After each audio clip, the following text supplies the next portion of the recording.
pasaba de los 20, el mayor de los tres chicos que vinieron a atracarme el mes pasado.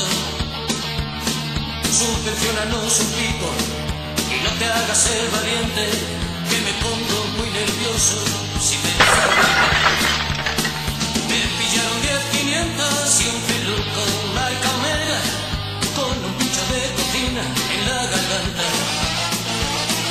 Pero el disco se dio cuenta y me dijo: che, colega, ¿te pareces a Sabina, ese que canta?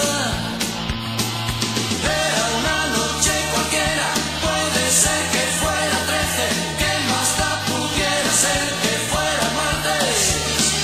Solo sé que algunas veces, cuando menos te lo esperas, el diablo va y se pone de tu parte. Este encuentro hay que mojarlo con jarabe de litrona, compañeros, antes de que cante el gallo. Tranquilo, tronco, perdona, y un trago para celebrarlo. Los tres iban hasta el culo de caballo. A una barra americana me llevaron por la cara, no dejaron que pagara ni una ronda.